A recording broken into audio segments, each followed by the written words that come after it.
Уг нь бол Британий хатан хаан 2 дугаар Элизабет хизээж хаан ширээн суух ёсгүй хүн байсан. Тэрээр юу гэж хүсэж мөрөөдөж байсан бэ гэвэл ерөөсөө л тэр өөрийнхөө хайртай нохоонуудыг эрхлүүлээд өөрийнх нь тэр хөдөө нутагт байрладаг шивтгэндээ амар амгалан тайван амьдрах хүсэлтэй ийм л хүн байсан. Гэтэл нэгэн үйл явдал болсон. Түүнийг баг байхад Элизабет хатан хааны тэр авга ах нь буюу одоо Британий эзэн хаан 8 дугаар Дэвид гэдэг хаан өөрийнх нь хаан ширээнээс ердөө 326 хоног сууссны дараагаар сайн дураараа татгалцсан. Яагаад тэрээр сайн дураараа хаан ширээнээсээ татгалцсан бэ гэвэл энэ ганцхан шалтгаантай. Тэр шалтгаан нь ерөөсөө л хайр дурлалын шалтгаан байсан. Тэрээр одоо Америкийн нэгдсэн улсын иргэн шивтэй эгд жирийн гаралтай эмэгтэй тийм Wales Simpson гэдэг нэг эмэгтэйд бол ухаан жолоогүй ингэж дурласан. За мөн тэр эмэгтэй нь хамгийн гол нь өмнө нь нэг удаа гэр бүл зохиож байсан. За тухайн үедээ бас өөрийнх нь 2 дахь нөхрөөсөө салах өргөдлөө шүүхэд өгчихсэн байсан ийм байдалтай эмэгтэй байсан. Тэгэхээр Британий хааны гэр бүлийнхэн гэдэг бол ингэж одоо хэд хэдэн удаа өмнө гэр бүл зохиож байсан битгий хэл одоо эгд жирийн гаралтай байх юм бол тухайн хүнтэй бол өөрийнх нь гэр бүлийн гишүүдийг гэрлүүлэх ёсгүй ийм хатуу хуультай хоригддог. Ямар санд одоо энэ хуулиас зугтахын тулд өөрийнх нь хаан одоо хааны гэр бүлийн тэр гишүүнчлэлээ цол хэрэгмүүдээ хураалгаж яаж энгийн хүмүүстэй суудаг ийм уламжлалтай. За ингээд авга ах нь эзэн хаан байжгаад гинт ингээ хааныхын титмиг өгөөд Британий эзэнт гүрэн хаангүй болчихсон. Ингээ нэгэнт авга ах нь хаан биш болсон болохоор одоо юу болсон гэхээр энэ Элизабетийн аав нь буюу одоо 6 дугаар Жорж хаан гэж байгаа. Гинтийн байдлаар ингээ хаан дүрмжлэгдэж байгаа. Ямар ч бэлтгэлгүй байсан одоо ямар ч тийм тооцоолоос гадуур үйл явдал болчихж байгаа юм л та.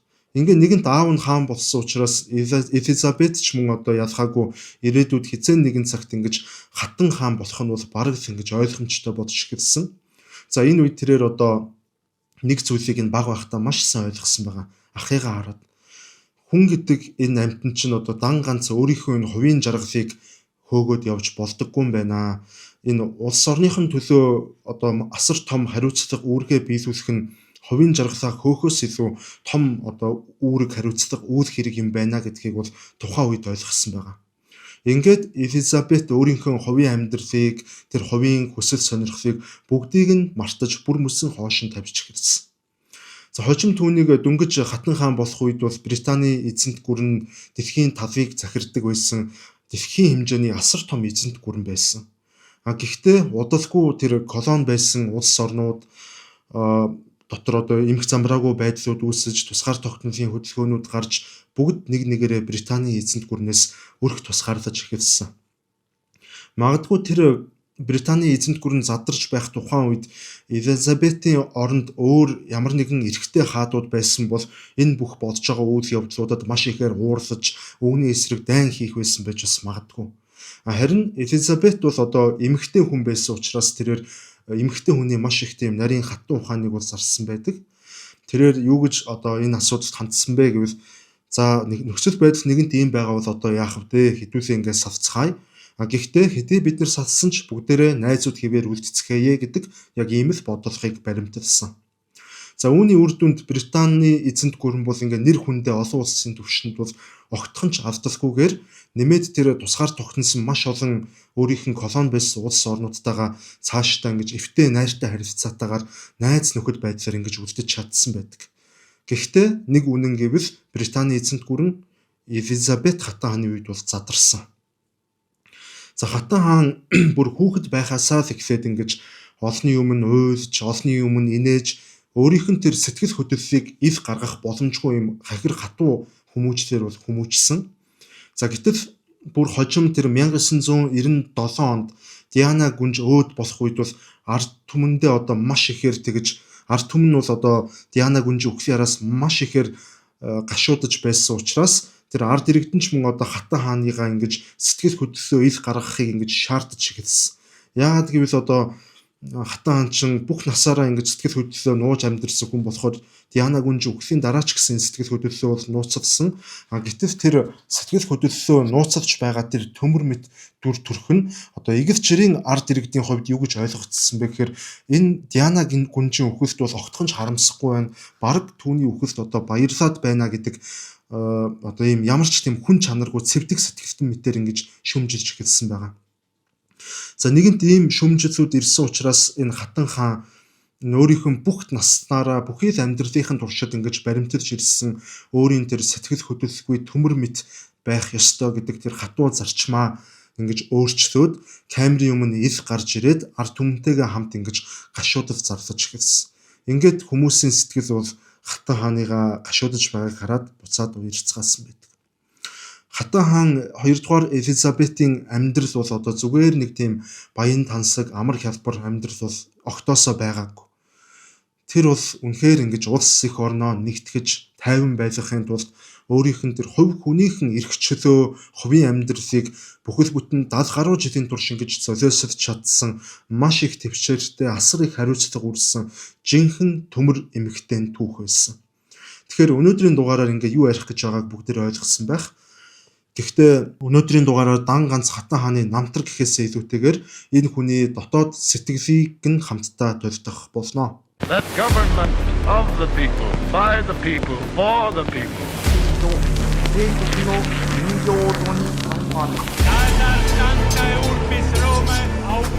Да здравствует мир между народами. Урд минь Монголын уулан хад, хойно минь Монголын хүчрхэг их мордчлог бай. Бид нар бол ерөнхийдөө ингээ эзэн хааны титмийг хараад бол хамгийн түрүүнд толгой дотроо эрх мэдэл, эд баялаг одоо хэмжээлшгүй их аз жаргал ч гэдэг юм уу бурхнаас саяасан тийм онцгой хувь тавилан гэх мэт иймэрхүү зүйлсийг бол бодож төсөөлдөг. Гэхдээ хатан хаан 2 дугаар Элизабетийн хувьд бол энэ титэм бол хизээж түүнийг хүсэж хүлээж байсан тийм бэлэг бол байгаагүй. Харин ч энэ титэм гэдэг зүйл бол түүний тэр гинэн сайлхан хүүхэд нас тэр эрхчлөөт амьдралыг үрд одоо түүнээс булааж авсан тийм автарк хийгдсэн тор бодчлох хувирсан. Хатан хаан болно гэдэг бол одоо хүсснээрээ тансаг амьдрахын нэр биш. Харин хувийн амьдралаа бүр мөсөн устгаж насан туршдаа үүрэх маш хүнд тийм одоо нэг талаар бол үүрэг хариуцлага нөгөө талаараа ял гэдгийг одоо тэрээр дэндүү эрт бол ойлгосон байдаг. Уг нь хатан хаан одоо яг ч хатан хаан болох хувь тавиланд бол төрөөгүй. Тэрээр хаан ширээ залхамжлах дарааллаас ерөнхийдөө түүний нэр бол ингэж маш хол байсан. Маш холын жагсаалтанд байсан. Тэрээр ерөнхийдөө яг игэл жирийн хүний амьдралаар хайртай хүнтэйгээ уулзраад тэр хүндээ дурлаж өөрийнх нь хүсснээр тэр хөдөө нутагтаа амьдрах тийм л хүсэлтэй байсан. Түүний хүүхэд насны цор ганц мөрөөдөл нь бол ерөөсөө тэгэж өөрийнх нь тухайн үедээ бага ахта өхөрдөж хайрладаг гэсэн тэр өөрийнх нь нохотойгоо тоглож өөрийнх нь тэр хөдөө эдсэнд байдаг морь малнуудаа малсаж олонний нүднээс хол эвлэг бүтэн энгийн тайван амьдрахыг хүсэж байсан. Гэхдээ 1936 оны өвөл түүний энэ нам гүм жаргалтай амьдрал оронгоор оргисон. Үүний шалтгаан нь бол элдв дайн тулаан биш харин тэр авга ахынх нь одоо дуйланд хайр дурлалын амьдралаас болсон л түрүүхийн хэсэгт ярьсан. Түүний тэр хайртай авга ах Эдвард хаан бол одоо Wallis Simpson гэдэг тэр Америк хэрэг эмэгтэй дурласнаас болоод энэ бүхэн өөрчлөгдөж Британий хаан тугсааны ингэж түүхэн замнаас бол өөрчлөгдөж байгаа. Тэрээр бол тэр эмэгтэйдээ гэрлэхийн тулд бол өөрийнх нь тэр хааны амьдрал, улс гүрэн тэр бүх одоо үүрэг хариуцлага ард түмний орхиод бол зугтчихж байгаа. Дэлхийн нийтээр энэ явдлыг бол тухайн үед юу гэж нэрлэж байсан бэ гэхээр өнгөрсөн зууны агва хайр дурлал гэж романтик байдлаар бол нэрлэж байсан. Гэхдээ энэ үйл явдал нь тэр бяцхан охин Элизабетийн хувьд бол арай өөрөөр харагдаж байсан. Энэ явдал бол авга ах нь өөрийнхөө хувийн жаргалыг өгөөд одоо асар их тэр бүх хүнд ачааг Элизабетийн гэр бүлийнхэнд өрүүлээд амиа хичээгээд зугтсан тийм харгас урвалт мэтэр бол шууд ойлгогдсон байдаг. Ингээд авга ах нь хаан ширээгээ хайж явсны дараа одоо хаан болох ямар ч бэлтгэлгүй байсан, олонний өмнө гарахаараа маш их сандарч хоолойн жичигнэж өвдгөн хүртэл чичирдэг, мөн одоо энгийн хүн шиг чөлөөтэй ярьж чаддаггүй буюу тодорхой хэмжээгээр тийм ээрч муурч ингэж ярьдаг, одоо бүр тийм маш ичимхий дотогшоогоо зан чанартай Элизабетийн эцэг нь бол одоо аргагүй эрхэнд Британий эзэнт гүрний эзэн хаан болсон. Ингээд огт төлөвлөж төсөөлж байгаагүй энэ гинтийн хүнд ачаанаас болоод одоо Элизабетийн аав бол тухайн үедээ бол маш их цөхөрч, айж, шаналж бүр ингэж зарим тохиолдолд бүр ганцаараа хахта уйддаг байсан гэдэг одоо ийм баримтууд хүртэл байдаг. Энэ үед бол Элизабет бол ердөө 10 настай байсан. Тэгээд аавынхан одоо юу туулж байгааг бол яг хажууд нь өөрийнх нь нүдэрээ харж байсан. 1930-аад оны сүүл үе гэдэг бол одоо ерөнхийдөө Европын нөхцөл байдлын хувьд бол маш хүнд хэцүү цаг үе байсан. За тэр үед бол Төв Европод нацист Германы Адольф Хитлер бол эрх мэдэлд хүрээд за дэлхийн дахинд бол дэлхийн шин дайныг дэгдээж магадгүй ийм эвгүй нөхцөл байдал үүсэт байсан учраас Элизабетийн хаан аавд бол одоо тухайн үед маш тийм хүнд хэцүү тийм хариуцлагууд бол одоо цаанаасаа ноогдож байгаа. Ингээд тэрээр эцгийнхэн хэрхэн шаналж байгааг хараад юу гэж ойлгосон бэ гэхээр тэр хувь хүний аз жаргал, хайр дурлалаа үүрэг хариуцлагаас хэрвээ илүүд үзвэл бусад хүмүүст бас тэр нь ямар их гай зовлон дагуулж учруулж болдгийм бэ гэдгийг өөрийнх нь тэр аавд тохиолдож байгаа үйл явдал болон ахынхан гаргасан тэр амиа бодсон шийдвэрүүдээс бол тийм бага хта ойлгож мэдсэн байгаа. Ингээд Элизабет охин өөртөө нэг амлалтыг өгсөн. Тэр амлалт нь хизээч хувийн жаргалынхын төлөө үүрэг хариуцлагаас зугтахгүй гэсэн ийм амлалт байсан. Жоохон охин гэхэд маш хатуу амлалтыг өөртөө өгсөн. Түүний эцэг хаан болж тэрээр Лондон хотод ингээд хааны ордонд хаан болцохорч нүүж ирж байгаа. Тэр нүүж ирэх үедээ бол одоо өмнө нь одоо тэр охины дотор амьдарч байсан тэр нэг 10 настай тэр хөдөө тосхондоо шивтгэндээ амьдарч исэн тэр бяцхан охин бол одоо бүр мөсөн устж үгүй болоод за үүний оронд бол одоо өөрийн гэсэн ямар ч тийм хувийн амьдралгүй хизээж хомдолтгүй хизээж сэтгэл хөдлөлөө ил гаргадаггүй төмөр мэт зан чанаруудыг дотроос суулгасан тийм охин одоо Лондонд нүүж ирэхдээ ингэж нүүж ирсэн. Түүний амьдрал бол ингээд баян тансаг үлгэр домог бол октоосоо биш л ингээд баг наснаас харин одоо эцгийнхэн ачааг хөнгөлж улс орноо аварч үлдэхийн тулд өөрийгөө чимээгүйхэн байдлаар тэгж золиосолсон ийм нэг төмөр хадагтай түүх юмаа л гэж энэ хүний амьдралыг харах нь бол хамгийн зөв юм шиг санагдсан. За ингээ ерөнхийдөө Элизабет охин одоо хүүхэд нас ингэж одоо гинтийн байдлаар дуусаж хатан хаан болох юм хувь тавилантайгаа дөнгөж эвлэрч байх үед нь хүн төрлөختний түүхэнд хамгийн харанхуй цаг үе буюу дэлхийн 2 дугаар дан эхэлж байгаа. За нацист Германы бөмбөгдөгч онгоцнууд Лондон хотыг бол дайн эхэлсний дараагаар бол өдөр шөнөгүй бөмбөгдөж эхэлсэн. Британий тухайн үед маш олон язгууртнууд, ноёд дээдсүүд аюулгүй байдлын үүднээс өөрсдийнх нь хүүхдүүдийг ар гэрийнхнийг бол Канада руу нүүлгэн шилжүүлж дөрвүүдж эхэлжсэн. Гэхдээ хааны гэр бүлийнхэн бол ард түмэнтэйгээ хамт үлдэж хамтдаа тэмцэх ийм сонголтыг бол хийсэн. Өсвөр насны охин байсан тухайн үед нь Элизабетийн хувьд бол тэрээр энэ дайны утаа, дайны аюул дунд бол жинхэнэ амьдрал буюу энэ бодит амьдрал яг ямар байдгийм бэ гэдгийг өөрийнх нь биеэр ингэж маш хатуу байдлаар бол суралцаж эхэлсэн гэж хэлж болно. За тэрээр ерөөсөө ингээ 18 нас хүрвүүгүй юу ингэж ааваасаа цэрэгт эдсэх зөвшөөрөл гуйсан. Мэдээж эхэндээ бол аав нь бол зөвшөөрөөгүй. Гэхдээ ингэж удаан хугацааны турш ингэж гуйж шалсны эцэст бол аав нь зөвшөөрөөд Элизабет бол ингээд 18 наснда эмэгтэйчүүдийн ийм цэргийн туслах албанд бол очсон байдаг. Ингээд ирээдүйн хатан хаан маань цэргийн ногоон дүрмд хувцас өмсөж ийм хүнд даацын ачааны машинуудын дугуйг нь сольдог. За нэг ёсондоо бол ингээд автомашины буюу одоо энэ цэргийн зориулалттай техникүүдийн тийм хөдөлгүүрийн тосоод маасал зэрэг юм техникүүдийн бохирдолтой зуралддаг ийм ажил бол хийж эхэлсэн. Чи одоо уг нь гүнж хүн шүүд. Гэхдээ одоо өнөөдөр бол ингээ энэ бүхнийг арай өөрөөр харж болно л доо. Хааны гэр бүл одоо өөрсдийнх нь PR-ыг ингэж хийж байна гэдэг өнцгөр бол харж болно. Гэвч яг үнэндээ бол тухайн үед Элизабет энэ бүхнийг үнэн сэтгэлээсээ эх орондоо зүтгэхийн тулд л үнийг бол хийж ийм шийдвэр гаргасан байдаг. Тэрээр ингэж одоо игэл жирийн гаралтай ард иргэдтэй хамт ингэж мөр цэрэгдсэн нэг батальонд ажиллаж за хааны ордон гихтэр алтан торноосоо гарч игэл жирийн хүмүүсийн дунд энэ амьдралын хатуу ширүүнийг одоо тэд нар хэрхэн энэ одоо энгийн хүмүүсийн амьдралыг туулдгийг одоо тэр амьдралын тэр хатуу хөтөг бол өөрийнх нь биеэр мэдэрсэн байгаа юм л.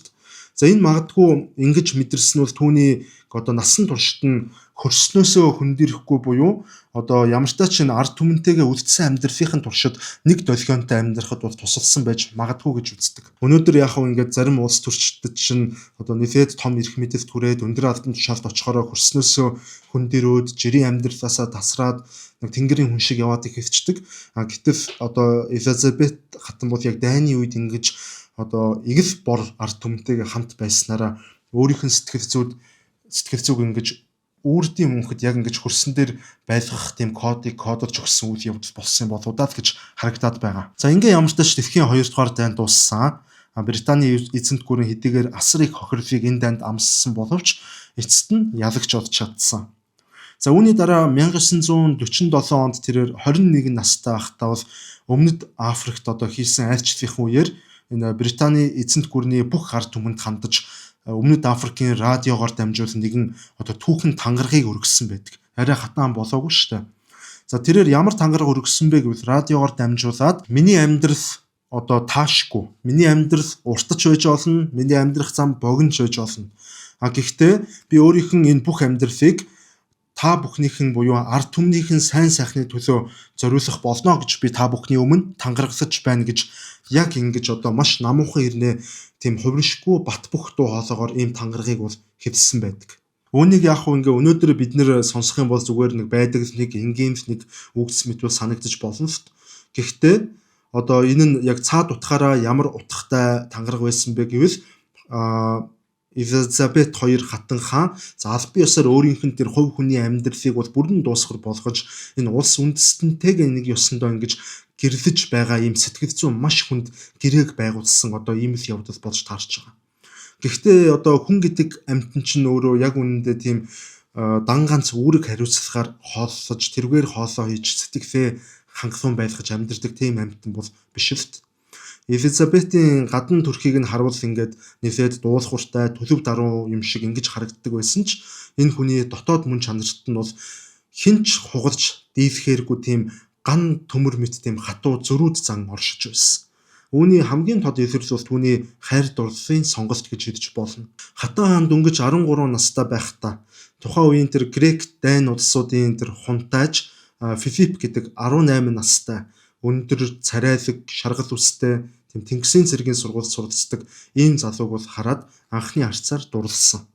За гэтэл Филипп гэдэг тэр хунтайж бол одоо Их Британий язгууртнуудын хувьд энэ хаан ширээ залгамжлагчийн одоо нөхөр болоход огтхонч тохиргооргүй тийм байж боломгүй хамгийн муу сонголт болж таарсан л. Яагаад гэвэл одоо тухайн үед бол грек улс бол одоо грек улсад хаанд засаг бол нурж унссан учраас тэр Филиппийн гэр бүл одоо гэр бүлээрээ бол грекийн газар нутгаас бол хөөгдөөд одоо нэг ёсонд бол их оронгүй болчихсон.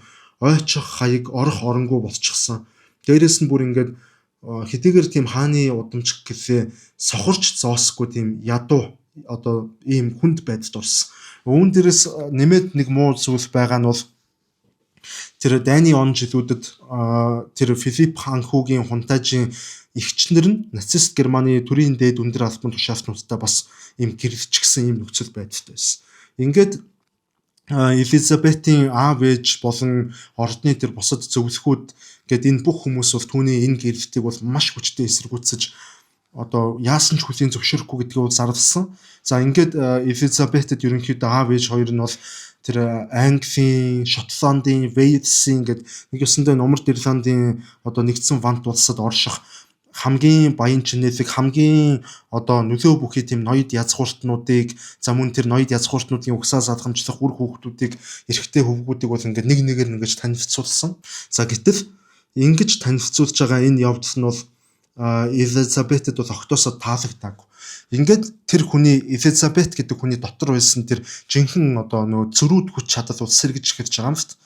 Ингээд яасан гэхээр Элизабет өөрийнхөө аав ээжтэйгээ бол хэрэлдээд бүр улаан цайн тэгж ордны хаалхыг саваад хааны гэр бүлээс татгалзаад ингэж гараагүй ч гэсэн нэг маш уран одоо яруу тоглолт гэх юм нэг ухаантай одоо шантаажны арга гэх юм уу өнөөдрийнхөр тийм аргыг бол хэрэглэсэн. Тэр нь бол ерөөсөө Филипп биш бол өөр хинч биш.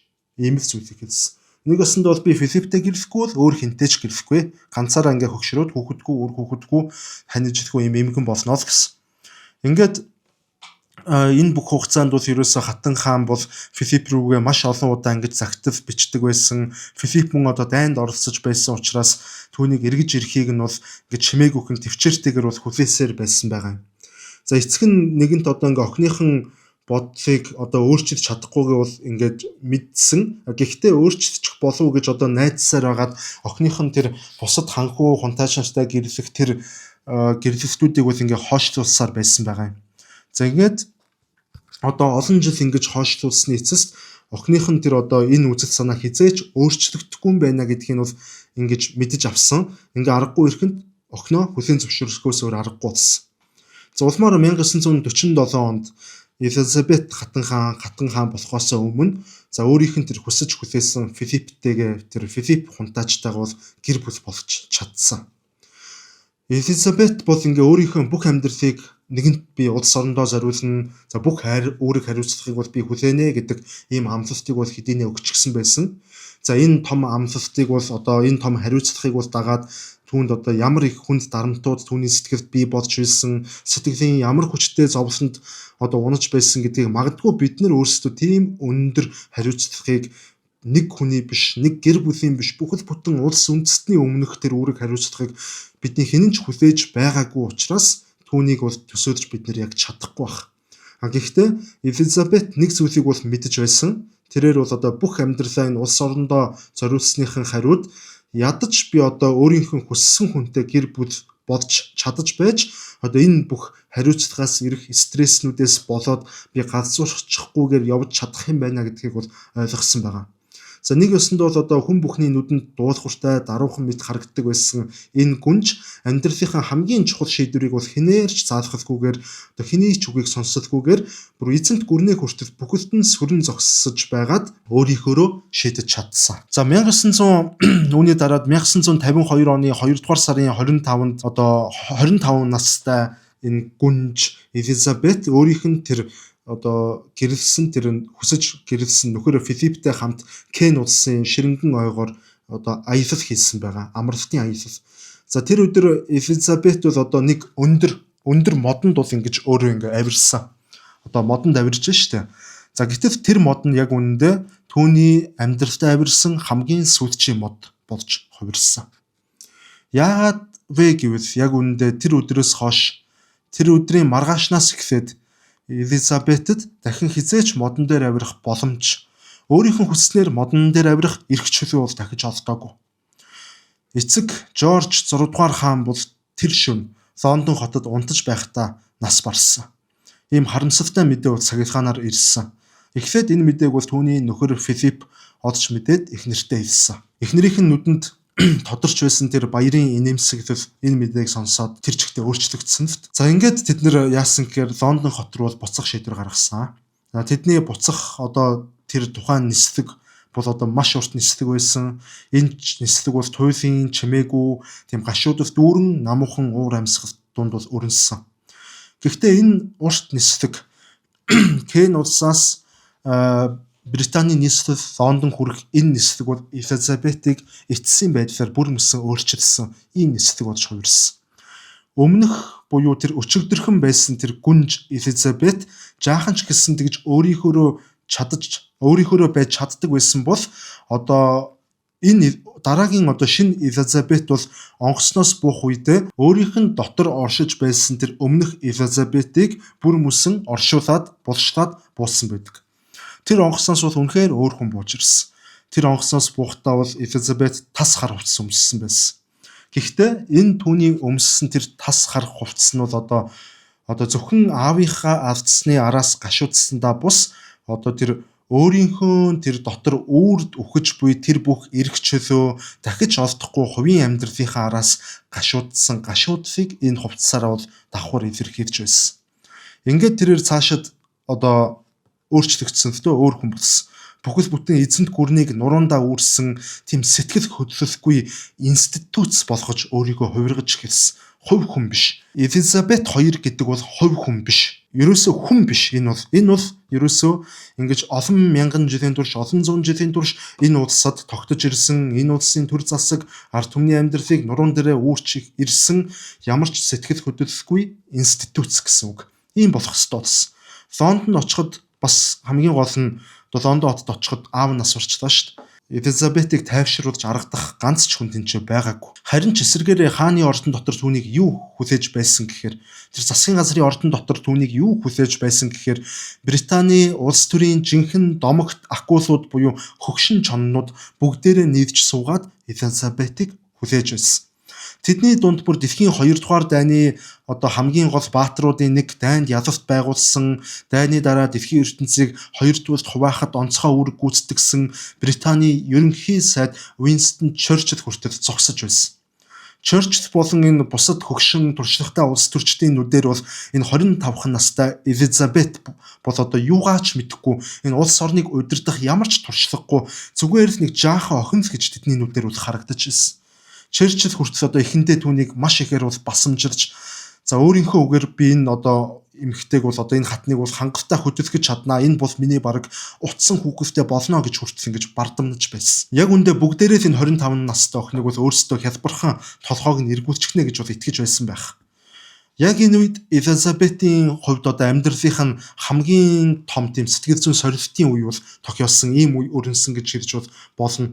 Яагаад гэвэл үүнийг маш гоёор тайлбарлах юм бол хэрвээ энэ бүх туршлагатай хөгшин улс төрчдийн өмнө энэ төмөр мэт сэтгэл хөдлөлгүй болж бүр нөгөө нэг эдвэгдээд ингээ хашир суугаад баг хүн чулуу болцсон энэ улс төрчдийн өөдөөс Элизабет хатан хаан 25 настай энэ эмэгтэй хараад нэг л удаа сэтгэл гутралд орж нэг л удаа уйлах эсвэл өөрийнх нь шанагч байгаа царайг гаргах ямар нэгэн байдлаар өөрийнх нь тэр сул дорой байгаагаа ганцхан л удаа тэдний нүдэнд харагдуулах юм бол эдгээр хөгшин чоннууд бол тэр эмэгтэйг бол яг үндэ амьдаар нь тасдаж идэх байсан.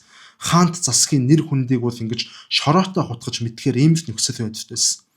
Иймээс Элизабет бол өөрийнх нь нулимсыг залгисан. Аамыгаа өгсөн ч уйлаагүй. Тэр бүх өөрийнх нь дотоод айдас түгшүүр сэтгэл гутралуудаа бол бүгднгийн нуугаад тэр бүх туршлагатай хөгшин улс төрчдийн өөдөөс нь ихцэлж хараад бол суусан. За тэрээр ерөнхийдөө Churchill тэргүүтээ томоохон улс төрчдөд бол би бол тийм хүүхэлтэй бол биш ээ. Харин та нарын хатан хаан шүү гэдгийг өөрийнх нь тэр хоолойныхон өнгө аяс бие авч яваа байдал бас тэр хүүтэн хөндийн хэрнээ тийм ховришгүй бат бөх тийм говьшгүй шийдрүүдээр бол маш хурдан хугацаанд бол өөрийгөө ойлгуулж тэднэрээр хүлээн зөвшөөрүүлж чадсан байдаг. Winston Churchill хүртэл нэг их удалгүй түүний дотоод хатуужил гам мэд төвчээрийг бол ингэж биширч эцэст нь хүлээн зөвшөөрөхөөс аргагүй байдалд бол хүрсэн. За энэхүү Африкийн модонд Кен улсын тэр модон ой модонд авирч байсан гүнж ингээд модноос бууж ирэхдээ хатан хаан 2 дугаар Элизабет болоод дахиж төрөөд бууж ирсэн. Ингээд түүний амьдралын хамгийн хатуу, хамгийн ганцаардсан амьдралынх нь хамгийн гонигтай 70 жил бол ихэвч байгаа юм аа. За Элизабетийг бол ингээ хаан ширээнд суухад бол дэлхийн хуурай газрын 4/1 нь бол Британий эзэнт гүрний эзэмшил тухайн үедээ байсан. Гэхдээ 1960-аас 1970-ад он гэхэд бол ерөнхийдөө энэ дэлхийд дахинд бол өөрчлөлтийн салхи нэлээд ширүүсэж за эцэг өвгдийнх нь тэр олон мянган жилийн турш ингэж өөрсдийнх нь тэр байгуулж цусаар сгаж цус хөлс золиос 3-аар байгуулсан тэр асар том Британий эзэнт гүрний суур хундаам нь түүний нүдэн дээр ганхаж нуран унж эхэлсэн. Африк, Аз, Карибын тэнгис гээд эдгээрт оршиж байсан Британий тэр бүх колони улсууд бол нэг нэгээр бие биенийхээ араас тусгаар тогтнолоо бол ээлж дараалаад зарлаж эхэлсэн. Ер нь энэ альва хаан хүний хувьд бол газар нутгийн алдан эзэнт гүрэн задарна гэдэг бол хамгийн том гутамшиг, хамгийн том ялагдал өөрөөр хэлбэл тэр өвөг дээдсийнхэн өмнө хийж буй уучлашгүй ичхүүртэй гим нүгэл гутамшиг мэт ингэж санагддаг баг. За энэ ч утгаараа Британий эзэнт гүрний газар нутаг өдрөөр ингэж жижигэрч байгааг хараад тэр хатан хаан 2 дугаар Элизабетийн дотор яг үнэндээ тэр хувь хүнийхэн дотор ямар их шанал дотоод зөрчил тухайн үед бол бий болж байсныг бол хинч бол тааж хэлж мэдэхгүй. Магадгүй түүний оронд ямар нэгэн эрэгтэй хаан байсан. Эсвэл өөр илүү том эготой тийм бардам зантай хатан хаан байсан бол тэр бүх газар нутгаа алдахгүй тул зэвсэгт мөргөлдөөн хийж цэргүүдийг хөдөлгөж тэр бүх бослохуудыг бол цуснд живүүдж эцсийг нь хүртэл ингэж хүний амьд тасалж дайн өрнүүлэх байсан ч гэж магадгүй. Угаасаа түүхийг ингээд харах юм бол эзэнт гүрнүүд эцсийн мөчөд задрахгүй тулд одоо эцсийнхэн бүх хүчийг бол тавьж цусан далаа урсгаж байгаад за нэг бол арай ядан тэр өөрийнхөө эзэнт гүрнүүдийг бол авч үлдэж чаддаг. Эсвэл эцэст нь тэр бүх цус урсгасан ч ямар ч амжилт олохгүйгээр бүр мөссөн задраад түүхийн хуудаснаас арчигддаг. Ийм л хоёр сонголт бол хүлээдэг. Ер нь бол түүх ийм л байдаг байсаар ч ирсэн. Гэхдээ Элизабет хатан хаан бол яг үнэндээ ухаантай хүн байсан. Тэр хүн бол яавч тэнэг хүн биш. Тэрээр ерөнхийдөө цаг үе одоо хэрхэн өөрчлөгдөж байгааг бол маш сайн ойлгосон. Хуучин ертөнц түүний бага насыг өнгөрүүлсэн, өсвөр насаа өнгөрүүлсэн тэр хуучин ертөнц устдаж хүн төрлөختөн харин шал өөр шин нэрэн үед бол хөл тавьсныг бол Элизабет маш сайн ойлгож байсан. Ингээд тэрээр хатан хааныхын тэр ихэмсэг бардам зам дотоод тэр гомдлоо бүр мөсөн залгиж байгаад өөрийнх нь тэр нуран унаж байгаа өдрөөр нуран унаж байгаа тэр эзэнт гүрнийг зэвсгийн хүчээр биш харин зөөлөн хүчээр буюу одоо хэлбэрийг нь өөрчлөх арга замаар ингэж өөртөө ойрхон үлдэх тийм арга барилыг бол бодож олсон. За тэр нь ямар арга зам байсан бэ гэвэл одоо бид нар зарим нь мэднэ үндэстнүүдийн хамтын нөхөрлөл гэдэг ийм нөхөрлөлийн байгууллага буюу одоо тусгаар тогтносон орнуудын сайн дурын нэгдлийг байгуулсан.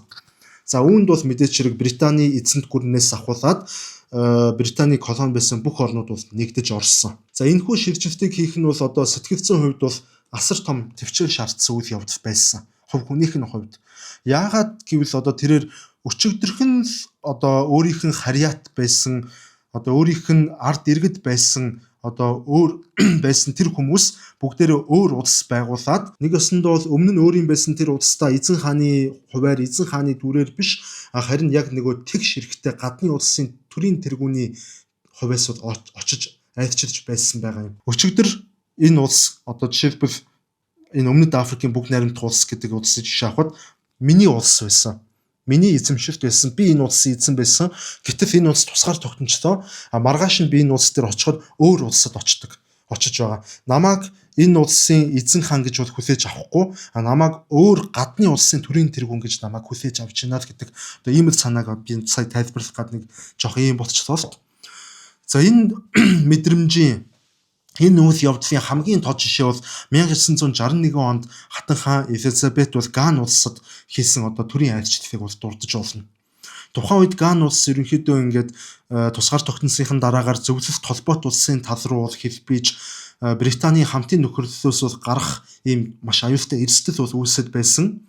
За ийм учраас одоо тухайн үеийн Британий ерөнхий сайд Winston Churchill тэргүүтээ тэр Лондонгийн хуучинсаг үзэлтэй хуучны улс төрчид бол хатан хааныг Ган улс руу явахыг тухайн үед бол маш их хориглож аюулгүй байдалд нь санаа зовж байсан. За гэвч Элизабет хатан бол энэ бүхнийг одоо эсэргүүцэж өөрийнхөө зөрүүдлээд Ган улсад очсон. Очихдоо тэрээр Ган улсын тухайн үеийн ерөнхийлөгч Kwame Nkrumah гэдэг хүнтэй олонний өмнө одоо ингээд хөгжим тавьж байгаад хамт ингэж одоо бүжигдсэн байгаа. Одоо хамт бүжигдэж байгаа. Тэгээд энэ нь одоо ямар үр дагавар авчирсан бэ гэхээр одоо бид нар мэдэн шүү дээ тухайн үед бол дэлхийд даяар арьс өнгөний үзэл бол маш хүчтэй байсан. За гэтэл энэ Британий хатан хаан Африкийн одоо нэг улсын тэр хар арьстай ерөнхийлөгчтэй хамт тэр арьс өнгөний үзлийг бол үл тоогоод хамтдаа бүжиглэж байгаа тэр зураг нь бол ингэж дэлхийд даяар дэлхийн бүх хэвлэлүүдээр цацагдаж эхэлсэн. Гэтэл энэний дараа юу болсон бэ гэхээр түүний тэр одоо хар арьстай ерөнхийлөгчтэй бүжиглэж байгаа тэр зураг олон зуун мянган цэрэг болон одоо эсвэл одоо тэр олон сая одоо доллар шихүү, фунт стерлинг шихүү тэр бүхэнтэй харьцуулшгүй одоо тийм их хүчтэй сэтгэл зүйн нөлөөллийг бол дэлхийд даяар үзүүлсэн байдаг. Ган болон ингээ бусад колони байсан улс орнууд энэ явдлын дараагаар Британий хатан хаан Элизабет хатан хаан чинь арьс өнгөөр ялхвардгүй юм байна. Харин ч бид нартай ингэж нөхөрсөг, найрсаг ингэж сайхан нэг төвшөнд ингэж одоо бид нартай харьцдаг юм байна гэдэг ийм гоё мэдрэмж төрсөн учраас одоо Британаас тусгаар тогтносон тэр бүх зарим эвгүүтэд байсан улс орнууд ерөнхийдөө зөвлөлт холбоот улстай харьцах биш, бусад британчуудтайгаа илүү ийм найрсаг харилцаатай бодож эхэлсэн байдаг. Ингэж ийм уран арга ухаанаар бол Элизабет хатан тэр холдож байсан харилцааг бол буцаж өөртөө татаж удаж чадсан байдаг. За ингээд харахаар бол Британий хатан хаан энэ 2-р Элизабет бол Британий эзэнт гүрнийг нэг талаараа нураасан. За тэр эзэнт гүрнийг бол ингээ автсан хүн бол одоо огтосоо биш юм аа гэж бол хэлэх гээд байгаа. Харин юу вэ гэвэл тэрээр бол одоо нэгэнт нурж, нэгэнт мөхөж байсан цаашид ингээ боломжгүй болчихсон байсан тэр эзэнт гүрнийг харин ч хамгийн нэр төртөөгөөр цус урсгалгүйгээр ингэж түүхийн хуудаснаа оршуулад оронд нь тэр колон байсан бүх улс орнуудыг бол хооронд нь нэгдмэл тийм үнэт зүйлээр холбосон нэг тийм нөхөрлийн сүлжээний системийг бүтээж чадсан тийм томоохон одоо сэтгэл зүйн болон дипломатч хүн байсан болов гэж харагдаад байгаа юм л та. За ингээд цаг хугацаа ерөнхийдөө өнгөрлөө. Ингээ өнгөрчөтөл 1992 онд бол хатан хаан 2-р Элизабетийн хаан ширээнд суусны 40 жилийн ой тохиолсон юм онцгой жил болж хувирсан. Ингээ ард түмэн баярлаж эзэнт гүрэн даяар бол одоо үүнийг бол нэг ёсондоо бол тэмдэглэн өнгөрүүлэх ёстой байсан. За энэ ном бол одоо даанч харамсалтай бодит байдал дээр түүний хар дарсан зүйл болж бол хувирсан. Хизээч тэр одоо тэмдэглэлт баярыг бол тэгж гоёор сэтгэл тэнгэр тэмдэглэж бол чадаагүй. Яа одоо үүний хамгийн тод илэрхийлэл нь хатан хаан өөрөө хүртэл хожим дурсаж ярихдаа 1992 оныг Annus Horribilis буюу одоо латин хэлээр бол одоо аимшигтай жил гэж ингэж дурсаж нэрлэсэн байдаг. Яг үүндээ бол энэ үед бол хатан хаан гэдэг энэ хүн маань бол одоо улс орныхон өмнө хүлээсэн үүргээ бол маш нэр төртэйгээр төгс сайн биелүүлж дэлхийн тавцсанд Их Британиг бол нэр төртэйгээр удирдах чадаж байсан. Гэхдээ яг өөрийнх нь тэр хувийн гал голомт, хувийн амьдрал нь бол одоо нүдэн дээр нь бол нуран унаж, эвдэн сүрч эхэлсэн байдаг. Ердөө ганцхан жилийн дотор одоо түүний 3 хүүхдийнх нь гэрлэлтүүд ингээд ар араасаа цувраад сүрсэн гэж хэлж болно. Бүгд савцгаас. Тухайлбал одоо хунтааж Эндрю, эхнэр Сара Фергюсноос бол савсан. За гүнж Ана нь бол одоо нөхөр Марк Филипсээс албиасаар савсан. За хамгийн аимшигтай нь бол хаан ширээний угсаа залхамжлагч хунтааж Чарльз болон за түүний эхнэр Диана гүнж хоёрын гэрлэлт бас бүр мөсөн ингэж савсан. За хааны гэр бүлийн хувьд энэ гэр бүл салалт гэдэг зүйл бол урд өмнө нь бол ингэж байж боломгүй маш юм гутамшигтай үйл явдал бол тооцогддог байсан. Гэтэл тухайн үед энэ хааны гэр бүл бүхэлдээ гэр бүл салалтын яг л тийм цуглуулга мэт бол болж хувирсан. Бүгд сатчихсан. За энэ бүх үйл явдал нь бол одоо хатан хааны зүрхэнд одоо нэгэн маш аимшигтай тийм хүндүрлэхүйц асуултыг бол үлдээж одоо эргэцүүлэн бодоход бол хүргэсэн л дээ. Тэрээр юу гэж дотроо бодож өөрөөсөө асуусан бэ гэхээр за би үнэхээр ингээд улс их орондоо хайртай ард түмнийхэн төлөө гэсэн ийм сайн хатан байхын тулд ээж хүнийхэн үүргийг ингээд орхитуулсан юм шиг байна. За хүүхдүүдийн амьдралд магадгүй би хангалттай цаг зав гаргалгүйгээр тэднийг одоо ээж хүний их хүний тэр халуун хайр сэтгэлээр дутааснаас болоод тэд нар маань өнөөдөр одоо ийм аз жаргалгүй амьдарч байгаа юм биш үү гэдэг нэг ийм гимшил одоо энэ хүний дотор ингээд одоо төрж эхэлж байгаа юм л та нас явсан хойно. Ингээ улс орноо удирдах чадсан ирнэ өөрийнхөө үр хүүхдүүдийн амьдралыг удирдах зөв замд нь оруулж чадаагүй. За түүнд бол одоо яг их хүнийх нь хувьд бол юм маш хүнд цогцолт болсон. За үүнээс гадна 1992 онд бол тухайн жил шар хэвлэлүүд хааны гэр бүлийн тэр хаалттай нууц хүшгийг юу ч үгүй урж хайж тасдаж хайсан байдаг. Урд нь хааны гэр бүлийг бол одоо ард түмэн ерөнхийдөө ингэж хизээч алдаа гаргадгүй өндөр дээд түвшний тийм төгс хүмүүс бараг тийм үлгэрийн баатрууд мэтэр одоо ингэж хүндэтгэж биширч төсөөлдөг байсан. За гэтэл шар хэвлэлүүд Диана гүнжийг одоо хэрхэн амиа орлохыг оролдож байсан тухай ийм ном хэвлэж нийтэлж зарсан. Дээрэс нь ханхүү Чарльз болон за түүний нуус амраг байсан тэр Камила нарын утсаар ярьсан нэлээд ховын шинжтэй тун эвгүй тийм нуус ярианууд бол олон нийтэд цацагдсан байдаг. Ингээд дэлхийд даяараа хааны гэр бүлийг ийм тусгай төрсөн тэнгэрийн амьтад биш юм байна гэдгийг бол ингээ ойлгож эхэлсэн. За харин энэ хааны гэр бүлийнхэн гэдэг чинь өөр хоорондоо ингэж хэрэгддэг, бие биенээ араар нь тавьдаг, нэг нэгэндээ атаархдаг, яг л эгд жирийн за магадгүй бүр зарим тохиолдолд эгд жирийн хүмүүсээс ч илүү тийм сул дорой арчаагүй хүмүүс одоо байдгийг нь бол ингэж нүдэрээ харцгааж сонины хуудаснаас ингэж уншиж хэвцгээсэн. Элизабет хатны насан туршдаа тэр хамгаалах гэж оролцсон бүх амьдралаа зориулсан тэр хааны гэр бүлийн нэр төр, нэр хүнд тэр бүх онгон ариун дагшин байдал ингээд нэг ёсондоо бол шавартайгаа хутгалдаж байгаа. За энэхүү аимшигт он жилийн хамгийн оргил үе нь бол 11-р сар тохиолсон. Хатан хааны тэр өөрийнх нь хүүхэд насыг өнгөрүүлсэн бүх нандин бага насны дурсамжуудыг нь тээж байсан хамгийн хайртай газар болох 1000 жилийн түүхтэй Виндсорын шивтгэнд асар том гал гарч шивтгэн шатсан. За уг галын дараа Хатан хаан борооны цов нөмрөөд маш гонигтай байдалтайгаар ингэж үнс нурман дунд ингэж зогсож байгаа ийм зураг олон улсын хэвлэлүүдээр бол ингэж нийтлэгдсэн байдаг. Гэхдээ энэ гал бол энэ түүмэр бол одоо зүгээр нэг чулуун барилга ингээд шатаад өнгөрсөн үйл явдал бол огтоосоо биш байсан. Энэ бол 1992 онд түүний гэр бүл, түүний нэр төр, түүний амьдрал нь хэрхэн нүдэн дээр нь шатаж юу ч үгүй ингэж үнс нуран болж хувирч байгааг эвтгсэн тийм маш тод одоо бит сүрэл байсан гэж хэлж болно. За үүнээс гадна арт түмж гэсэн яг үндэ тухайн үед өөрчлөгдсөн байсан. Урд цагт арт түмэн Хатан хааныгаа өрөвдөж, хайрлаж, түүнд туслахыг хичээх байсан. Хэрвээ ийм зүйл болсон бол. Гэтэл энэ үед арт түмэн юу гэж ярьж байсан бэ гэхээр тэр тансаг ордонг засах мөнгийг арай бидний татврын мөнгөөс гаргачих юм биш үсттэй гэж хоорондоо шивэр авир гэж ингэж ярилцчихсэн. Одоо яг үндэ бол ингээ бүх зүйл өөрчлөгдсөн гэсэн үг л дээ. Хүмүүс өөрчлөгдсөн байна. Хүмүүсийн сэтгэл зүй өөрчлөгдсөн байна. Өөрийнх нь тэр нэг амьдралаа ингэж зориулсан, өөрийнх нь тэр хайрлаж хамгаалж ирсэн тэр арт түмэн нь хүртэл дэлхийн ертөнцийн тэр бүх барууны глобалчлалын тэр шуургыг дагаад одоо татврын мөнгөөр хааны гэр бүлийг цаашид хансагсуулах тийм хүсэлгүй болж гэлсэн байгаа. Ингээд энэ явдлаас хойш Хатан хаан түүхэнд анх удаа яг л эгэл жирийн англи хүмүүстэй адилханаар хувь хүний орлогын албан татвар төлөх болж эхэлсэн байдаг. Инээс өмнө төлдөггүй байсан. Яагаад гэвэл одоо хааны арт түмэн нь бол хаан хүнч гэсэн одоо бусдын адил амьдрах ёстой, шудраг байх ёстой гэдэг юм одоо тэгш эрхийн зарчмаар хандаж эхэлсэн байдаг.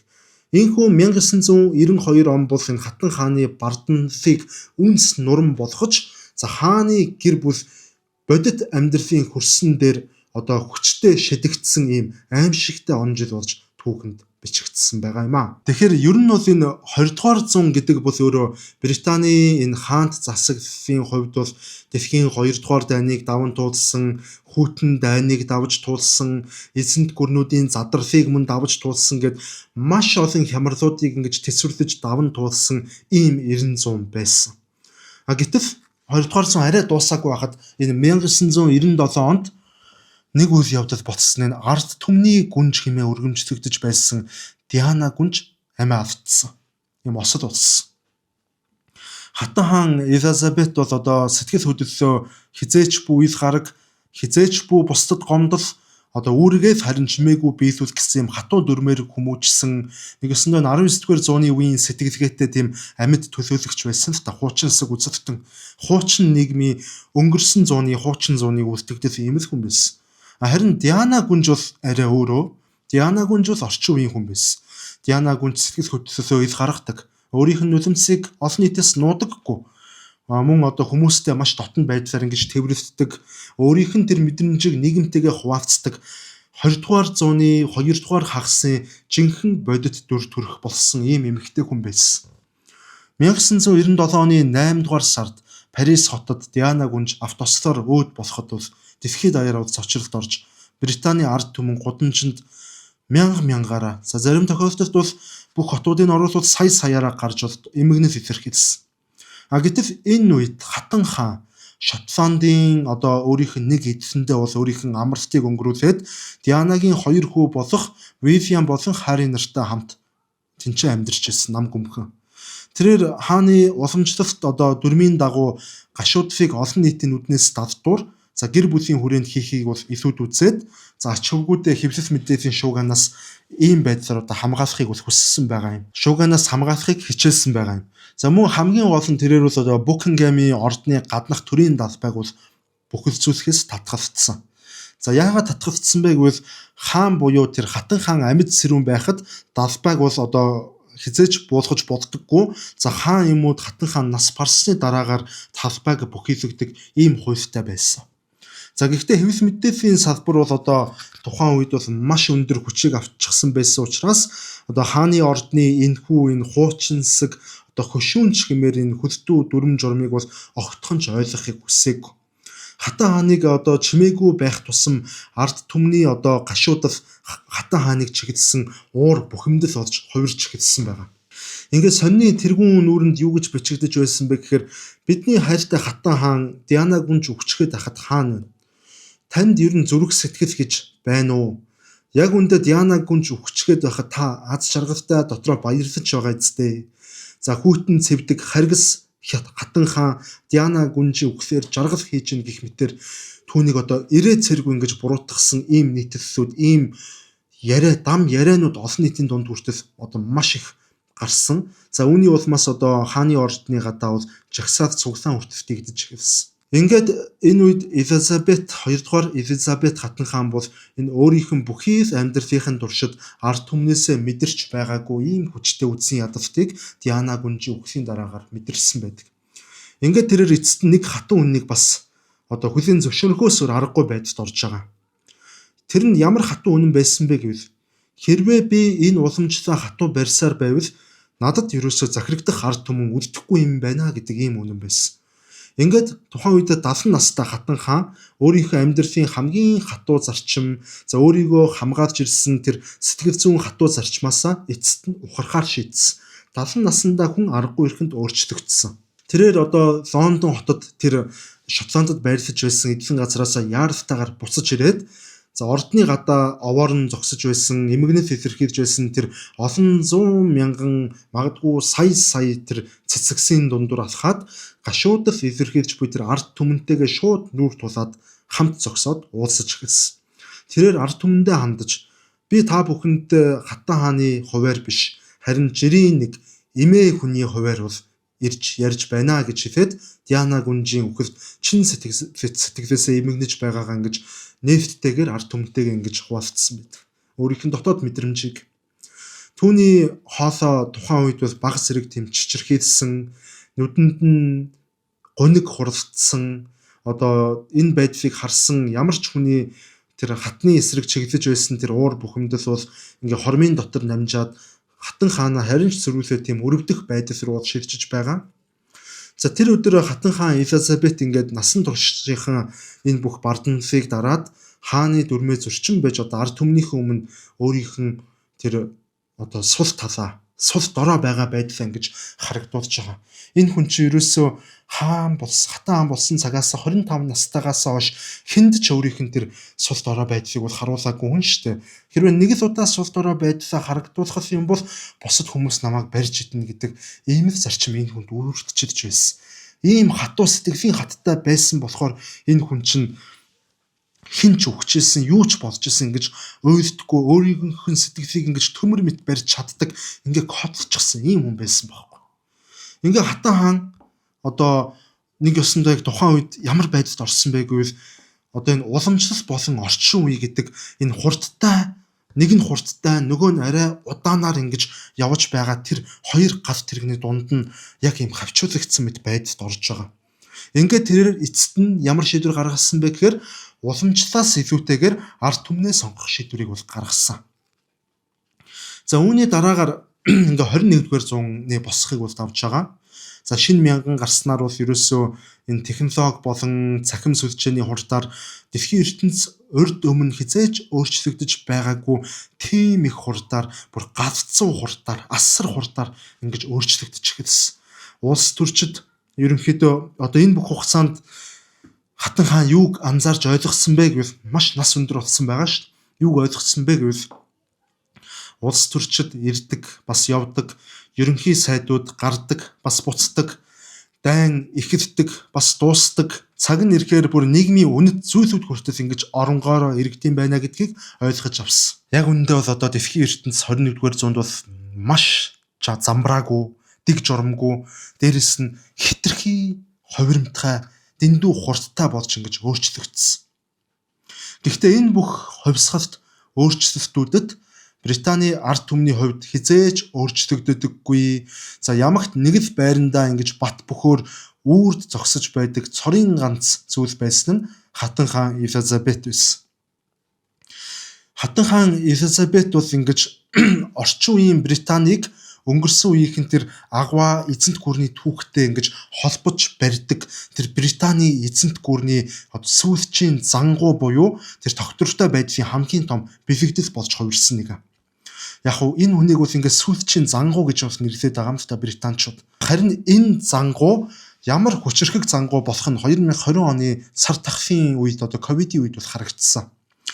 Дэлхийд даяараа ингэж үхлийн аюултай өвчин одоо хүн төрлөختнийг нөмөрч хүмүүс энэ бүхний өмнө хүчин мөхөсдөж бүгдээрээ гэртээ төгжигдээд цөхрөл айдас хоёрт ингэж автагдсан тэдгээр одоо хүн өдрүүдэд 94 настай Хатан хаан телевизээр ард түмэндээ хандаж үг хэлсэн. Тэрээр юу гэж хэлсэн бэ гэвэл дэлхийн 2 дугаар дайны үед хэлж байсан алдарт үгийг иш татаад бид дахин уулзах болно гэдэг ийм дөрвөн үгийг хэлсэн. Яг нь ингээд одоо сонсох юм бол энэ дөрвөн үг бол яг үндэ биднэрт ямар ч сэтгэгдэл төрүүлэхгүй. Энд ч одоо байдаг нэг үг нэх онц үгч биш вэ штэ одоо. Яг үндэ бол гэхдээ одоо дэлхийн 2 дугаар дайны он жилүүдийг давж туулсан, эзэнт гүрний задралын эрен үеийг давж туулсан, гэр бүлийн нэр хүндийн уналт шившигтэй байдлыг мөн давж туулсан энэ хөгшин хатны хэлсэн үгний цаад утга санаа нь ямар учиртай байсан бэ гэвэл бид нар түүхийг мартжээ. Энэ ковид бол юу ч биш. Бид нар үүнээс ч дор, үүнээс ч харанхуй цаг үеийг манай ард түмэн та нарын ээж аав, эмээ өвөө, эсэнцүүд чинь даваад туулчихсан юм шүү. Та нарын туулж байгаа зүйл бол юу ч биш ээ. Миний ард түмэн надад итгээрэй гэсэн одоо ийм л давт мессежийг бол илэрхийлсэн байсан. Энийг хүмүүс зарим нь ойлгосон. За Элизабет гэдэг хүн бол одоо ердийн нэг энэ үед бол одоо ердийн нэг хатан хаан биш болцсон байсан л та. Ямар хүн болж хувирсан бэ гэвэл энэ Британи гэдэг улсыг энэ улсын энэ үндэстнийг 19-р зуунтай буюу одоо энэ колоничлын эрен үетэй баг ингэж холбогддог бүхэл бүтэн энэ үндэстний оюун санааны санамж, дурсамж болж хувирчихсан байсан. За улмаар 2021 оны 4-р сард түүний 73 жилийн турш ингэж хамтдаа амьдралынх нь цорын ганц түшиг тулгуур хайртай нөхөр Хунтаж Филипп 99 наснда таалал төгссөн. Элизабет өөрийн амьдралыг түүнгүүгээр төсөөлж чадахгүй гэж бол урд нь бол хэлж байсан юм удаатай. Цар тахлын хатуу хөл хорионы дэглэмээс шалтгаалаад Филиппийн оршуулгын ёслол бол маш сомхон хүрээнд болж өнгөрсөн. За нөхөр нь ийхүү үхснээр бүтэн эзэнт гүрнийг бол нурундаа үүрч ард түмнийхэн төлөө бүх амьдралаа зориулсан энэ эмэгтэй амьдралынхан энэ хамгийн сүүлчийн, хамгийн хүнд хэцүү, хамгийн ядарсан, хамгийн их шаналлалтай энэ мөчтөө эцэст нь өөрийгөө тэгж тэнцвэржүүлэх, тэрвэрлэх ганц ч хүнгүй болж хувирсан. Цар ганц түнд үлдсэн зүйл юу вэ гэхээр ойр ганцаараа үлдчихэв гэсэн үг. Хүнийг ээж нь тэрвэрдэг, аав нь тэрвэрдэг, хань ижил нь тэрвэрдэг. За үр хүүхдүүд нь бол ингээд заримдаас тэрвэрнэ. Гэтэл амьдралынхын түшиг тулахур өөрийг нь тэр ингэж тогтмол байн хажууд нь байж ингэж тэрвэрдэг тэр хүн тэр нөмөр нөөлөг нь ингээд байхгүй болчихсон гэсэн. Тэгээд түүнд яг юу үлдсэн бэ энэ мөчөд? Энэ амьдралынхын сүүлийн он жилд түүнд юу үлдсэн бэ гэвэл ерөөсөө л энэ ганцхан алтан титэм л үлдсэн байсан. За ингээд энэ явдлаас хойш ерөөсөө 1 жил гаруй хугацааны дараа буюу 2022 оны 9-р сарын 8-ны өдөр Хатан хаан 2 дугаар Элизабет 96 наснда нөхрийнхөө араас таалал төгссөн. Дөнгөж 10хан наснда өөрийнх нь тэр гэнэн сайлхан хүүхэд нас, өөрийнх нь тэр эрх чөлөөг бүхэлд нь эзэнт гүрнийхэн төлөө чимээгүйхэн байдлаар ингэж золиослох шийдвэр гаргаж байсан тэр охин 70 жилийн турш ингэж өргөсөн тангарахтаа үнэнч байж хизээж хэмдэж гомдолхгүйгээр одоо ганц ч удаа нулимс унгаж, ганц ч удаа ядарсан, сандарсан ч юм уу тиймэрхүү дүр төрх царай гаргалгүй ингэж амьдрсан одоо ийм хүн ингэж тэрээр үүргээ гүйцэтгэсээр эцэст нь одоо хүний хорвоогоос бол буцсан. За тэрээр амьд сэрүүн байхдаа одоо хүмүүсийн хайр хүндэтгэл үзэн ядалтын аль альныг нь бол хүртэж байсан. Гэхдээ эцсийн амьсгалаа татахдаа дэлхийн түүхэнд хамгийн агуу, хамгийн их хүндлэгдсэн эмэгтэй хүн болж түүхэнд мөнхөрч чадсан. Ингээд өнөөдөр хатан хаангүй харин хаантай Британи улс оршин тогтнож байна. За ингээд ерөнхийдөө Британий 2 дугаар Элизабет хатан хааны талаар одоо бүрийн хэмжээний нэг дугаарыг та бүхэндээ хүргэж өглөө. Үзүүлэлээ ярьж өглөө. Та бүхэнд одоо хэр таалагдсан гэж бол найдаж байна. Яг би бол ингэж бодоод байгаа. Одоо энэ хувь хүмүүсийн дугаарыг ингэж ярихдаа хувь хүмүүсийн тэр одоо түүх, амьдралын тэмцэл, тэр сайн муу хоёр талууд хамгийн гол нь тэр хүний одоо хувь хүнийхэн тэр одоо сэтгэл зүй юу даван туудаж байсан тэр сэтгэл зүй үндсгүүдийг нь бас ингэж давхар одоо яриул надад их сонирхолтой гоё санагдсан болохоор ерөнхийдөө иймэрхүү өнгө аясаар яриад байгаа шүү гэдгийг бол та бүхэн ойлгоорой. Тэгээд таалагдсан гэдэгт итгэж байна. За ингээд дараагийн дугаараар дахин уулзлаа. Түр баярлалаа.